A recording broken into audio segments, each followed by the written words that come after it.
you. Tonight, the Colorado man accused of killing his pregnant wife and 2 daughters has pled guilty. She was 15 weeks pregnant. Her daughters were just toddlers. And then they all vanished. In August 2018, the town of Frederick, Colorado was shaken by a disappearance that would soon horrify the world. Shanann Watts, 34 years old and 15 weeks pregnant, vanished without a trace along with her 2 daughters, Bella and Celeste. Everything was fine until they disappeared like they never existed. One family, one secret, and a disappearance that shocked the world.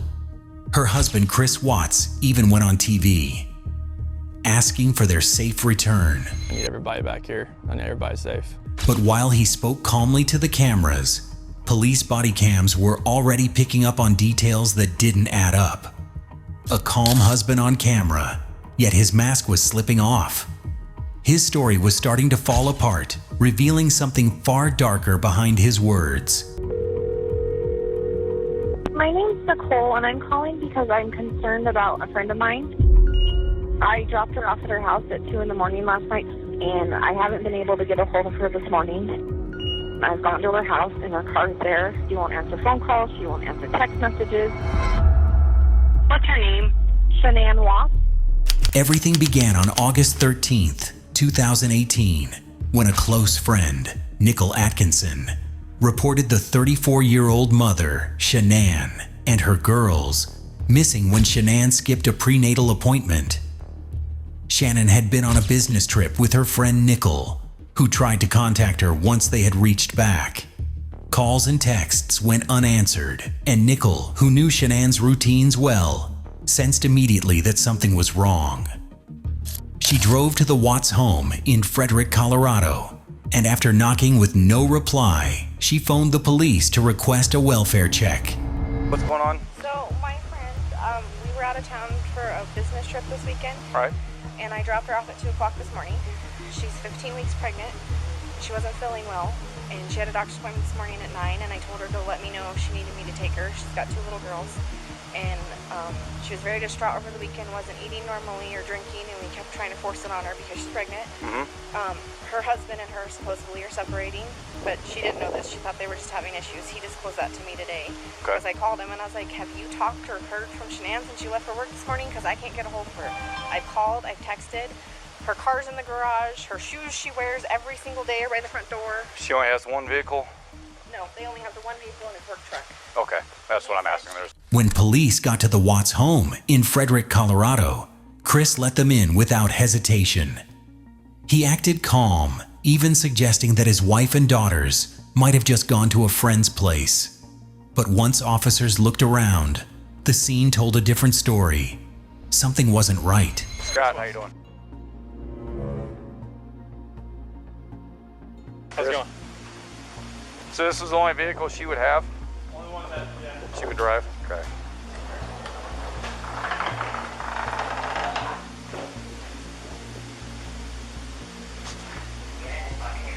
Down her phone. Oh. Well, All the girls' blankets are um, gone.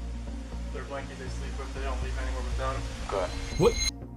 Chris stood there like a helpless husband who had no idea where his wife and kids had gone. He joined the team in the search, and surprisingly, he even stayed calm when his wife was nowhere to be found. And then, the cops found something that they never expected. Shanann's purse, which still had her keys and lupus medication, was found by the door, as if she had just walked in and set it down. Even more surprisingly, her phone was also found on the couch, which is something that Shanann would never leave behind. She was constantly connected, whether for work, family, or health reasons, and her phone was never out of reach. Leaving it behind simply didn't make sense. For investigators, it was a red flag. Few mothers, especially one managing lupus and a high-risk pregnancy, would disappear without her medication or personal items. To the detectives, it showed not just absence, but a sudden and unexplained disappearance. Nickel kept on insisting that Shanann would simply run away anywhere. She was known to be highly organized, deeply devoted to her children, and always attentive to her health needs. The idea that she would voluntarily vanish, leaving behind the very items she relied on every day, went against everything they knew about her. Even more surprisingly, the family dog remained inside, unbothered. Her car was seen to be unused, with her children's car seats still buckled inside the garage, and her wedding ring was found on the bed, which are extra clues suggesting that she never planned to go. Each of these details suggested not a voluntary trip, but a sudden and forced absence. Do you have any guesses on what might have happened to Shanann and her kids? As the search went on, Chris's behavior stood out. Instead of looking panicked, he stayed oddly calm, giving clipped answers and fiddling with his phone. Body cam footage shows him pacing around and making small talk with neighbors, as if nothing was really wrong. One neighbor, after reviewing his own security footage, quietly told officers that Chris seemed jumpy and nervous, not like himself. As investigators went over the timeline of Shanann and the kids' disappearance, Chris's version of events started falling apart. He told officers he and Shanann had an emotional conversation that morning, but when it came to explaining when his family actually left the house, Flew out to Arizona Friday morning, and then she got back last night. About 2 a.m. The flight got delayed. She left about 11. She got here at 2. Okay. And I went to work this morning about 5:15, 5:30. his answers were vague. This did show that there was some kind of marital struggle between the couple. This uncertainty was enough to raise red flags. And then, the cops found something that gave them chills. The first major clue. Now you are watching Chris Watts cover up the scene of his crime by loading his deceased pregnant wife and 2 young daughters into the backseat of his work truck, which took him about 50 minutes. It came from a neighbor's security camera. It didn't show Shanann or the girls leaving, but it did capture Chris backing his truck into the garage, something completely out of his normal routine. Chris was seen loading something on his truck early in the morning and was also seen to panic. Friends and neighbors later confirmed that Chris had never parked this way before. In the footage, he could be seen making multiple trips to and from the truck, appearing to load large items into the back. The activity seemed unusual, not just because of the timing, but because Chris appeared hurried and tense. For detectives, this was a critical moment. If Shanann and the girls were supposed to have left the house that morning, why did the camera capture only Chris, moving things in and out of his vehicle? The neighbor who provided the footage even reported to the police that Chris looked nervous while watching the video playback. His normally quiet, easygoing manner then shifted into something different. He fidgeted, avoided eye contact, and seemed unusually defensive. It was almost as if he realized the camera had caught something that he hadn't expected. Detectives began to wonder if he was hiding something in plain sight. Had his early morning truck activity been part of a cover-up rather than an ordinary work routine? The footage didn't provide all the answers, but it delivered the first undeniable crack in Chris's story. Shauna's phone became a silent witness. It had so much more than what one could even imagine. Digital forensics painted an even clearer picture. Shanann's phone revealed heartbreaking messages to friends. She poured out her heartbreak and growing fears. She wrote that Chris had become distant, that he barely touched her, and that she was terrified he no longer wanted their baby or even their marriage. Friends later told detectives that Shanann was deeply worried, but still hopeful she could fix things and keep her family together. At the same time, Chris's phone told a very different story. His phone records exposed constant contact with a coworker he was secretly involved with. The conversations were flirtatious, filled with promises of a fresh start and a new future together. He was in an affair with another woman all this time. For the police, this was a turning point. Suddenly, investigators could see the motive. A man caught between his family and the life he wanted to start over. Chris was trapped between two worlds, his responsibilities as a husband and father, and his desire for freedom with his new partner. Friends and neighbors only added to the suspicions. Shanann's best friend insisted she would never vanish, especially not with the girls. Chris was not being himself anymore. Neighbors described Chris as acting strangely in the days after, pointing out how he seemed more focused on defending himself than actually finding his family. His closed-off body language, shifting eyes, and flat tone became another layer of evidence for detectives and even the public watching from the outside that something was deeply wrong. The search dogs gave another shocking signal. They were alerted within the master bedroom and next to Shanann's side of the bed. For investigators, this was not an ordinary discovery. Cadaver dogs are trained to detect the scent of human remains, and their alert suggested that something deeply troubling had occurred in what should have been the most intimate and safe space of the home. This meant that the crime had begun in a place that had been intimate. Investigators theorized that there had been a struggle that had turned fatal within that room. This theory lined up perfectly with Chris's earlier saying that he and Shanann had an emotional conversation that morning, though his vague description now seemed more like an attempt to minimize the truth. Before long, theories moved beyond law enforcement and spread to the public. Online, people debated whether the murders were planned or just a sudden outburst. Some argued Chris lost control in a fit of anger, while others pointed to his affair, his secret searches, and his unsettling TV interviews as signs of something calculated. Piece by piece, the case shifted. What started as a missing persons report was now unfolding into something far darker.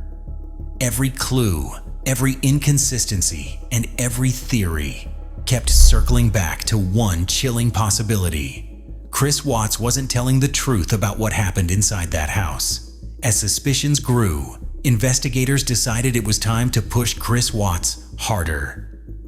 Just 2 days after Shanann and the girls disappeared, Chris agreed to sit down for questioning at the Frederick Police Department. What followed would become one of the most well-known interrogations ever recorded. At first, Chris stuck to his story, calmly insisting he didn't know where his family had gone. Detectives weren't convinced. His vague answers, the inconsistencies in his timeline, and the evidence piling up against him showed a very different picture. They asked him to take a polygraph test, something he agreed to, maybe thinking he could beat it. But the results were clear. He failed. The examiner didn't sugarcoat it. "Chris, you did not pass the test." That was the turning point. His calm facade began to crumble under the pressure. Detectives kept pushing, firm but patient, until Chris asked to speak with his father. In that room, the truth started to slip. Chris admitted Shanann was dead, but he twisted the story. He claimed he had caught her strangling the girls and, in a fit of rage, killed her in response. It was his attempt to shift the blame, painting himself as a desperate father instead of a cold-blooded killer. But again, the detectives weren't convinced. The physical evidence told a different story. Shanann's autopsy later revealed that she had been strangled. The two girls, Bella and Celeste, died from suffocation. The brutality of the act, which was taking the life of his pregnant wife and young daughters, was undeniable. The most horrifying moment came when police discovered the bodies. After hours of questioning, Chris eventually broke down and directed investigators to a remote work site belonging to his employer, Anadarko Petroleum. It was an isolated stretch of land, quiet and desolate, the kind of place he must have thought no one would ever look. Following Chris's directions, there, in the dry soil, they uncovered Shanann's body, buried in a shallow grave, hastily covered with dirt. And then, the girls' bodies were found. Nearby, they were hidden inside oil tanks. Forensic teams had to work carefully to recover them, a task made even more heartbreaking, given the girls' ages and the brutal conditions they were left in. The method was cruel and calculated, pointing not to a sudden outburst, but to a deliberate effort to cover his tracks. And finally, he confessed. As word of his confession spread, public outrage exploded. This was no longer a missing persons case. It was the story of a father who destroyed his own family. When news of his affair surfaced, the motive became painfully clear. Chris had wanted a fresh start, free from the responsibilities of his wife and children, and he was willing to erase them to get it. In November 2018, Chris Watts stood in court to face justice. To avoid the death penalty, he pleaded guilty to multiple counts of first-degree murder, unlawful termination of a pregnancy, and tampering with a body. The courtroom was heavy with grief as Shanann's family confronted him. Her father spoke through tears about the unbearable loss of his daughter and his granddaughters. Her mother looked Chris in the eye, telling him she could never understand how he committed such an act. Shanann's brother sat in anger, his eyes locked on the man who had betrayed their family. Even the judge, visibly shaken, described the crimes as the most inhumane and vicious he had ever seen. The judge even reminded Chris that true justice could never be served, as nothing would ever bring back Shanann, the 2 children, and the unborn baby. Chris Watts was sentenced to 5 life terms without parole, along with additional years for the killing of Shanann's unborn child and the disposal of the bodies. He will spend the rest of his life in a maximum security prison in Wisconsin. The court made it clear that his crimes were not only unforgivable, but also deserving of the harshest punishment available. The Chris Watts case shocked the world, not just for its violence, but for how ordinary the killer appeared. To neighbors and co-workers, Chris seemed like a typical husband and father. On social media, the Watts family looked picture perfect, with smiling photos, vacations, and happy updates.